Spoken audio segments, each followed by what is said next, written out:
안녕하세요. 그리스도인이여 십자가를 지켜라의 권중근입니다. 평안하십니까? 예수님의 참된 평안이 여러분과 여러분의 가족분들과 함께 또 저와 저희 가족과 함께 하기를 진심으로 바랍니다. 우리가 그리스도 안에서 하나됨이라는 것이 있습니다. 우리의 머리 되신 예수 그리스도를 모시고 우리는 머리이신 예수님을 모시고 그의 각 지체를 이루고 있죠. 그래서 어떤 이는 손의 역할을, 어떤 이는 발의 역할을, 어떤 이는 귀의 역할을, 어떤 이는 눈의 역할을 각자 하나님께서 우리 지체들에게 주신 사명도 다르고 또 우리의 체질까지 아시는 하나님께서 우리에게 주시는 어떤 신앙의 모습도 굉장히 다양하게 나타납니다. 그럼에도 불구하고 우리는 그리스도 예수 안에서 하나가 되는 겁니다. 그 하나가 된다라는 것은 발이 손이 되는 게 아닙니다. 손은 손의 일을 하는 거고 발은 발의 일을 하는 겁니다. 하나가 된다라는 개념을 손이 발이 되고 귀가 코가 되고 온 몸에 코밖에 없고 온 몸에 발밖에 없고 온 몸에 손밖에 없고 온 내장기관이 폐도 없어지고 간도 없어지고 신장도 없어지고 위만 남고 그런 것이 아닙니다. 그리스도 안에서 하나가 된다는 것은 머리이신 예수 그리스도의 은혜를 힘입어서 우리 각자는 참 다 다르지만 그럼에도 불구하고 그리스도 예수님의 은혜를 동일하게 다 받은 자로서 오로지 한 목적, 바로 하나님의 뜻이 하늘에서와 같이 땅에서 이루어지도록 그 목적 하나님의 뜻 안에서 하나님의 말씀 안에서 하나님의 사랑 안에서 예수 그리스도의 십자가 은혜 안에서 하나가 되는 것이 예수님이 말씀하시는 성령의 하나 되게 하심이란 뜻입니다. 우리의 개성이 다 없어지고 무조건 잘난 누군가를 위해서 우리의 리더이신 누군가를 위해서 내 모든 생각과 내 모든 마음과 내 모든 이성, 지성, 인격 다 갖다 버리고 오로지 그에게 맞추는 것이 하나가 되는 것이 아닙니다. 그리스도 안에서의 하나됨은 정말 각 지체가 하나님께 주신 각 사명을 담당하면서 놀라운 조화를 이루는 것이 성령 안에서의 하나됨, 그리스도 안에서의 하나됨입니다. 사도행전을 보면 사도행전 15장을 보면요, 바울하고 바나바가 대판 싸웁니다. 심히 다퉜다고 성경에 되어 있어요. 대판 싸웁니다. 어떤 문제로요? 마가라는 사람을 누가 데리고 갈 거냐? 바나바는 마가와 함께 우리가 전도여행을 떠날 때 마가를 데리고 가자 그럽니다. 근데 바울은 밤빌리아에서 마가가 우리와 함께하지 아니하였기 때문에 난 그런 자와 함께 갈 수 없다고 강하게 주장을 했나 봐요. 그래서 바나바와 바울이 심히 다툽니다. 그 결과 바울은 실라를 데리고 가고 바나바는 마가를 데리고 두 패로 나뉘어져서 각자 전도 여행을 떠납니다. 그 결과가 어떻게 됐죠? 완전히 망쳐버렸나요? 전도 여행이? 하나가 되지 못했기 때문에 그 전도 여행이 실패로 끝났습니까? 아닙니다. 사도행전을 읽어보시면 아시겠지만 바울과 실라는 놀랍도록 전도의 역사를 하면서 옥에 갇혔다가 정말 그 안에서도 하나님을 찬양하다가 옥문이 열리고 모든 간수가 다 회개하고 예수님을 믿는 굉장히 놀라운 역사가 일어납니다. 바나바도 바울도 각자 성공적인 전도 여행을 하고 돌아옵니다. 왜 그렇죠? 하나 되지 못했는데 하나님 안에서의 하나됨이란 그런 것이 아니기 때문에 그렇습니다. 중요한 것은 바울이 마가를 데리고 가는 것이 정말 자기는 마땅치 않음에도 불구하고 바나바가 주장하니까 자기는 정말로 그것은 아니라고 생각하는데도 불구하고 그것이 옳다라고 얘기하면서 어거지로 갔다면 이건 제 추측입니다만 그 전도 여행은 망가졌을 거예요. 바울은 정말로 마가를 데리고 가는 것이 옳지 않다고 생각한 거예요. 바울의 신앙 안에서. 바나바는 정말로 마가를 데리고 가는 것이 옳다고 생각한 거예요. 바나바의 신앙 안에서. 그들의 신앙 안에서, 그들의 정말로 하나님 앞에서의 신실한 신앙 안에서 그들의 의견이 각자 달랐던 거예요. 하나님은 그 모든 것들을 굉장히 귀하게 보시고 굉장히 아름답게 보신 겁니다. 그리고 각자의 전도 여행을 다 성공시켜 주세요. 여기에서 만약에 바울이 마가를 데려가는 것이 정말로 옳지 않다, 이건 하나님의 뜻이 아니다라고 확신함에도 불구하고 어거지로 하나님의 뜻이겠지, 하나님의 뜻일 거야 라고 적당히 타협하고 갔다면 오히려 그 전도여행은 무너졌을 수 있다고 저는 생각합니다. 그리스도인에게 있어서 정말로 중요한 건 진실입니다. 누구 앞에서의 진실이요? 하나님 앞에서의 진실입니다. 이것이 시기와 질투에 의해서, 나의 못난 성격에 의해서 하나 되지 못하는 것인지, 아니면 이것은 정말로 하나님의 뜻이 아니라고 확신하기 때문에 내가 그 길을 같이 갈 수 없는 건지에 대해서 본인도 분명히 알고요. 성령님에 의해서 계속 조명을 받는 사람이라면 본인도 분명히 그것을 알고 하나님 앞에 스스로 서서 단독자로 하나님 앞에서 자신을 하나님께 비춰보면 그런 것들은 밝히 드러납니다. 그래서 굉장히 위험한 것이 무턱대고 하나 되라 그러는 거예요. 무턱대고 하나 되라. 제가 참 안타까운 일이 어저께인가요? 그저께 있었어요. 정광훈 씨가 원로 목사 대회라는 것을 했습니다. 몇 분이나 왔는지 모르겠는데 동영상으로 보니까 꽤 많은 분들이 오셔서 그 자리에 앉으셨어요. 그 원탁 의자에. 뭐 좋은 식사를 대접했나 봅니다. 왜냐하면 정광훈 씨가 식사 준비하고 뭐 식사 마련돼 있고 그다음에 식사 대접하는 것을 뭐 몇 번을 얘기했기 때문에 이전에도 그런 대회하면 뭐 그 객단가가 10만 원이 넘는 식사를, 뭐 호텔이면 그렇겠죠. 뭐 호텔에서 풀코스 정식을 먹으면 다 웬만하면 10만 원이 넘으니까 좋은 식사를 대접한다고 해서 다 모셨는데 거기에 뭐 예전에 호산나 교회 원로 목사이신 분도 계시고 제법 유명하신 분들도 많이 계셨습니다. 저는 거기에 모이신 원로 목사님들이 모두 다 정광훈 씨를 지지해서 정말로 그의 애국운동과 그의 신앙이 정말로 옳다고 생각해서 오셨는지는 모르겠어요. 그런데 거기에서 한 교단의 증경총회장이라는 한 분이 그런 얘기를 하세요. 무조건 정광훈 씨를 중심으로 해서 모여야 된다. 애국하는데 정광훈 씨를 중심으로 해서 모여야지, 그렇지 않은 행동을 취하는 것은 애국운동을 방해하는 것이라는 요지로 말씀을 굉장히 강하게 하셨어요. 그러면서 그 논지 중에 하나가 그리스도인들이, 기독교인들이 하나가 되어야, 그래서 단결된 힘을 보여주어야 정부도 우리를 무시하지 않는다고 얘기를 하세요. 이런 얘기는 뭐 솔직히 한두 번 들어본 건 아닙니다. 굉장히 많은 기독교 연합회에서 꼭 나오는 발언 중에 하나가 그거예요. 우리가 뭉쳐야 1000만 기독교인의 힘을 보여줍시다. 1200만 기독인의 힘을 보여주십니다. 우리가 어떤 존재인데 감히 한국교회를 이렇게 대해? 정말로 한국교회를 무시하면 어떤 꼴을 당하게 되는지 우리가 반드시 우리의 힘을 보여주자고. 저는요, 그런 얘기를 들을 때마다 정말로 가슴이 무너지고 퍽퍽합니다. 그리스도인은요, 제가 이전에도 몇 번을 말씀을 드렸던 것 같은데, 그리스도인은 세상을 협박하는 존재가 아니에요. 그리스도인은 세상, 우리 뭉쳐서 우리가 이렇게까지 많은 투표권을 갖고 있어.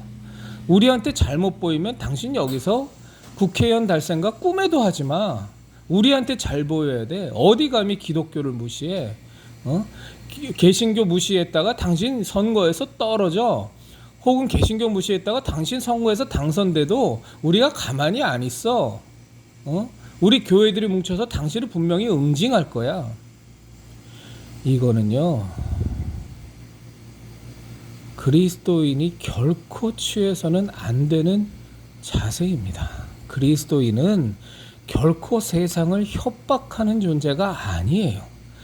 오히려 그리스도인은 세상으로부터 핍박받는 존재가 우리 그리스도인입니다.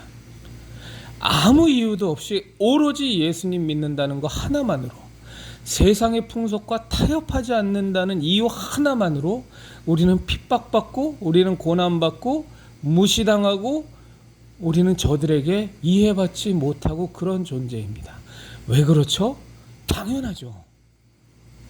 우리는 예수 그리스도라는 생명을, 우리는 예수님으로 말미암은 진리를, 우리는 하나님의 그 크신 사랑을, 우리는 예수 그리스도의 은혜를 소유한 자잖아요. 삶의 이유를 분명히 알고 있고, 우리가 우리의 본향을 알고 있고, 우리가 어디로 가야 되는지를 분명히 아는 구원받은 존재이지 않습니까? 그런데 이 세상은, 정말로 이 세상을 주관하는 마귀에 의해서 컨트롤이 되는, 세상 권세를 붙잡고 있는 마귀에 의해서 지배받는 게 이 세상이니 어떻게 우리 그리스도인들을 핍박하지 않을 수 있고, 우리들을 조롱하지 않을 수 있고, 우리들을 무시하지 않을 수 있고, 우리를 협박하지 않을 수 있겠어요? 근데 그것이 우리에게 신자 수가 많아졌다고 세상을 협박해요? 무슨 말씀이세요? 그런 이단적인 생각이 어디 있습니까? 세상을 협박하고 세상을 조롱하고 세상을 무시하는 그리스도인이라는 건 우리 기독교 신앙에서는 존재할 수가 없는 겁니다. 그러나 우리가 그렇게 세상으로부터, 이 세상의 권세를 잡은 마귀의 세력으로부터 공격을 당하고 핍박을 당하고 협박을 당하고 여러 위협을 당해도 우리에게 있는 예수 그리스도의 은혜와 하나님의 진리가 너무나 형용하고, 우리와 함께 하시는 하나님이 계시기에, 우리 안에 내주하시는 성령님이 계시기에, 우리에게 그 크신 예수 그리스도의 십자가 은혜가 있기에 어떤 고난과 핍박과 협박 속에서도 우리는 눈 하나도 깜짝하지 않고 진리의 길을 걸어가는 겁니다. 세상 사람들이 저 길을 왜 가지? 저 협착하고 좁은 길, 저 하나도 매력 없어 보이고, 저 바보 같아 보이고, 저 못나 보이는 저 길을 왜 가지? 저 외로워 보이는 저 좁은 길을 왜 가지? 라는 길을 우리는 가는 거예요. 왜? 거기가 생명의 길이기 때문에. 세상은 이해하지 못하지만 하나님이 인도하시는 그 길을 가는 겁니다. 그리고 그 길을 가는 우리의 빛됨과 소금됨을 통해서 이 세상에 하나님을 알지 못하고 어둠 가운데 있는, 비진리 가운데 있는, 사망 가운데 있는 마귀의 수하에서 신음하는 사람들이 우리의 그 모습을 보고 그들이 예수 그리스도께로 돌아오는, 우리는 전도자의 역할을 수행할 수 있는 겁니다. 자꾸만 기독교, 천만 기독교인 만든 것이 무슨 그게 유세라고, 그게 무슨 권세라고, 세상을 협박하고 세상에 대해서 힘을 발휘하려고 그러고, 아닙니다. 우리는 세상과 악과 맞서 싸우는데 세상이 이해하지 못할 정도로 눈 하나 깜짝 안 하고 우리는 싸우는, 목숨을 다해서, 진짜로 목숨을 다해서 싸우기를 주저하지 않는 것이 우리들 그리스도인들이잖아요. 그러니까 로마에서도 죽이다 도무지 죽일 방법이 없고 멸절할 방법이 없어서 그들이 쓴 우회 전략이 소위 말해서 로마의 기독교 국교화를 이루면서 정말로 심각하게 기독교가, 우리의 신앙이 타락하기 시작하지 않았습니까? 지금 만약에 이런 세태라면요, 만약에 대한민국이 개신교를 국교화한다 그러면 목사들이 춤추고 좋아할 것 같아요. 저는요, 분명히 단언하지만 우리 개신교를 대한민국에 국교화한다 그러면 저는 죽을 때까지 싸울 겁니다. 왜요? 국교화 되는 순간 우리들의 신앙은 바닥으로 떨어지는 겁니다. 바닥을 기는 거예요. 세상의 개신교를 국교처럼 받들었던 나라치고 타락하지 않은 나라가 없고 기독교 신앙을 버리지 않은 나라가 없어요. 거의 독일은 우리 루터교가 마틴 루터의 루터교가 거의 국교로 지정은 안 돼 있지만 국교화된 종교였어요. 국교화된 상황이었어요. 그래서 심지어 목사들에게 정부에서 나라에서 월급도 주지 않았습니까? 어떻게 됐습니까? 지금 독일의 개신교가 남아 있습니까? 엉망진창으로 무너졌습니다. 우리 개신교는요, 진리를 수호하기 위해서, 하나님의 뜻을 이루기 위해서 죽을 때까지 마귀와 싸우고 마귀의 계계와 싸우다가 정말로 우리가 그 와중에서 하나님이 그토록 사랑하시는 영혼을 한 영혼이라도 주께로 더 인도하기 위해서 우리의 각자에게 맡겨주신 사명을 다해서 살다가 하나님 나라로 가는 겁니다.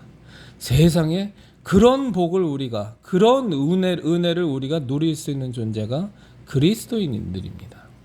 저는 참 안타까워요. 그 원로 목사 대회라는 대회, 왜 도대체 저분들이 왜 저기 가셨을까? 저기 모이신 분들이 다 정광훈 목사를 정말 열렬히 지지해서 갔을까? 물론 우리나라의 원로 목사의 수가 뭐 얼마나 많으시겠어요, 그렇죠? 몇만 명은 될 텐데 거기 모인 몇백 명이 뭐 1%나 되겠습니까? 1%도 안 되겠죠. 0.1%도 안 돼서 어떤 그 대회가 원로 목사 전체를 대표하는 정당성은, 그런 명분은 뭐 도저히 찾아볼 수 없겠지만, 저는 참 안타까웠던 게 뭐냐면 그 동영상을 보는데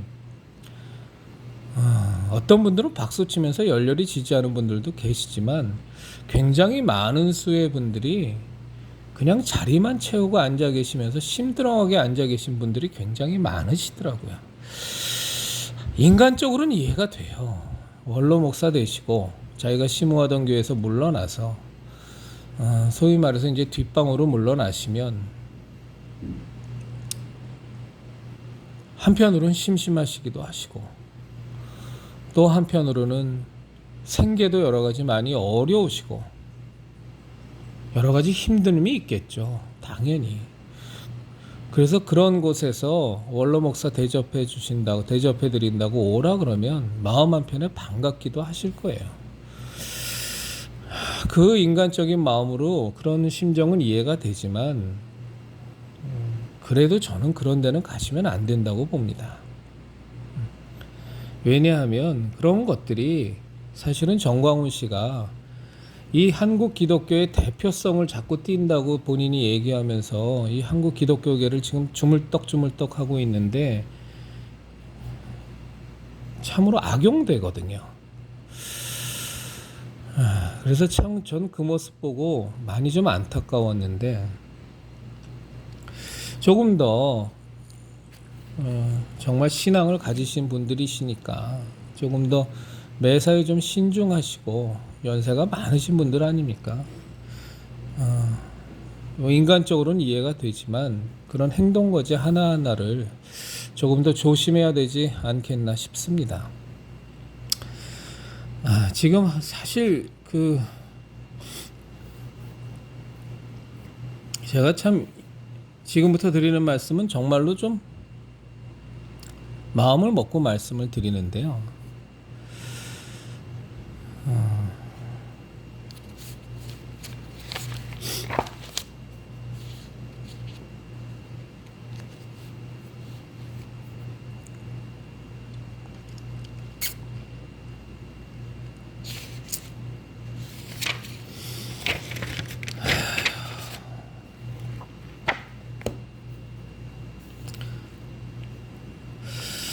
자, 제가 이거 정광훈 씨가 한 말입니다.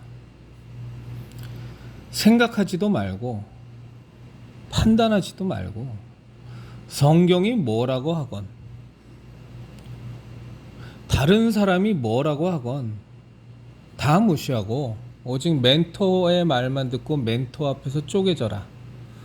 여러분은 정광훈을 멘토로 받아들이시겠습니까? 아멘. 이것이 멘토에게서 쪼개지는 거고 그것이 곧 하나님 앞에서 쪼개지는 거다. 그러면 세상이 뭐라 그러건 성경이 뭐라 그러건 다른 사람이 뭐라 그러건 다 무시하고 멘토가 여러분이 보기에 정말로 이해가 안 되고 틀린 말을 할지라도 아무 생각하지 말고 판단도 하지 말고 그저 멘토가 하는 말이 무조건 옳겠거니 그것을 받아들일 수 있으면 그때서부터 성령님이 팡팡팡 역사하실 거다.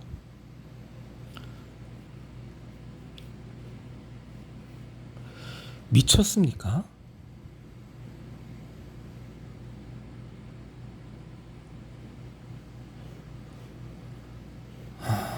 마틴 루터의 종교개혁의 가장 큰 핵심 사상 중에 하나가 솔라 스크립투라, 오직 성경입니다. 오직 말씀. 마틴 루터가 라틴어로 되어 있는 성경을 독일 사람들이 읽을 수가 없으니까 가톨릭에서 어떤 거짓말을 해도 똥인지 된장인지 구분을 하나도 할 수가 없으니까 정말 마틴 루터가 목숨 걸고 성경을 독일어로 번역했습니다. 그 마틴 루터를 죽이려고 가톨릭이 얼마나 생난리 발광을 했는지 모릅니다. 그런데도 하나님께서는 그 마틴 루터가 성경을 독일어로 번역하는 것을 정말로 하나님께서는 보호해 주셨어요. 그것을 이루도록 하셨어요. 그리고 그때의 구텐베르그죠. 구텐베르그가 인쇄의 길을 만들었습니다. 기가 막힌 하나님의 역사라고 여러분들도 교회에서 설교를 통해서 많이 들으셨을 거예요. 마틴 루터의 성경 해석, 성경 번역과 인쇄술이 같이 돌아갔습니다. 그러면서 양피지로 그저 손으로 필사할 때에는 어마어마하게 비쌌던 성경이 이제는 독일어로 인쇄술의 발달과 함께 굉장히 그때만 해도 싸지는 않았지만 하여간에 어느 정도의 비용을 지불을 한다며 구매할 수 있는 그 가격까지 떨어지면서 성경이 급속도로 보급이 됐습니다. 그러면서 우리의 정말로 가톨릭의 이게 얼마나 이단적이고 얼마나 잘못된 것인가를 프로테스트하면서 우리 개신교 신앙이라는 것이 생겨났습니다. 그와 함께 잘 아시는 칼뱅, 찌빙글리들의 같은 개혁운동들이 다른 나라에서도 일어났죠. 성경이라는 것은 우리 개신교 신자에게 있어서 세상의 어느 것과도 바꿀 수 없는 지고의 가치를 갖고 있는 것이 성경을 통한 하나님의 말씀입니다. 그런데 정광훈 씨가 말하길 성경이 뭐라 하건 여러분들은 성경을 해석할 능력이 없으니까 여러분들이 읽는 성경과 내 말이 달라도 나를 멘토로 모신다면 그 내 말로 인해서 성경을 무시하는 것이 하나님 앞에서 쪼개지는 거다. 그러면 성령님이 역사하실 거다. 여러분, 형제, 우리 그리스도인이여 십자가를 지키라 형제 자매님, 이건요 명백한 이단입니다. 성경보다 자기의 말이, 자기는 성경을 꿰고 있으니까 성경보다 자기의 말이 더 우위에 있다. 그것이 하나님의 뜻을 아는 거고 하나님 앞에서 깨어지는 거고 그래야 그것을 인정해야 성령님이 역사하신다. 거기에 아멘이 나옵니까? 정말 제정신입니까?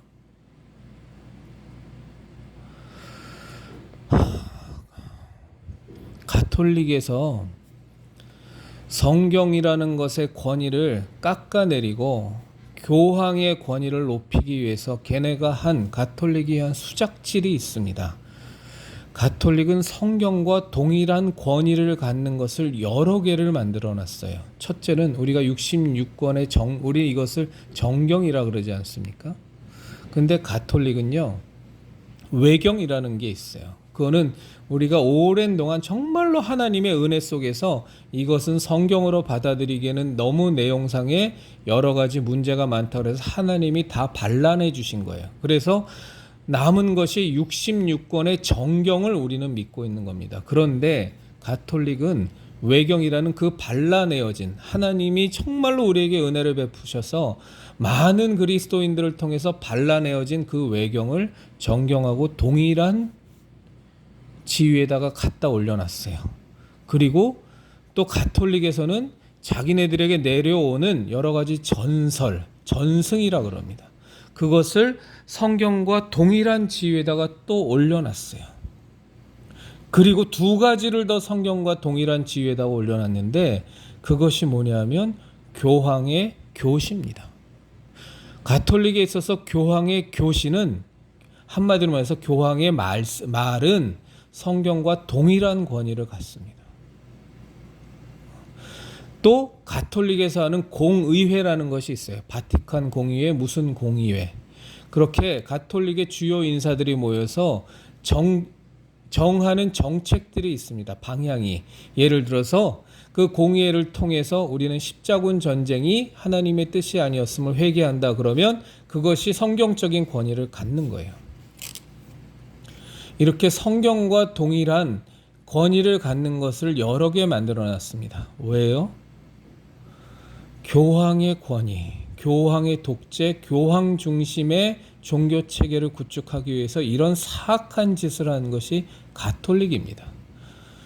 그런데 정광훈 씨는 지금 한 수를 더 뜨는 거예요.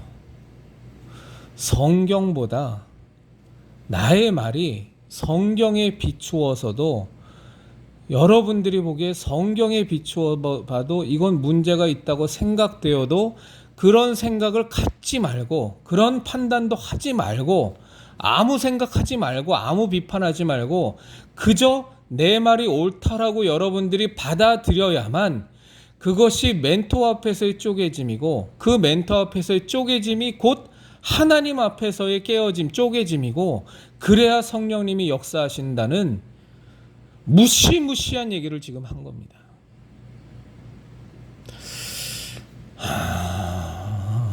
아까 원로대에 오신 목사님들, 제가 연세가 많으시니까 저는 웬만하면 목사들에게 님들이라는 표현은 안 씁니다만 원로 목사시니까 원로대에 오신 목사님들, 정말로 여러분의 신앙은 정광훈 씨가 이 오산리에서 집회 중에 한 이 내용이 여러분의 신앙에 받아들여지십니까?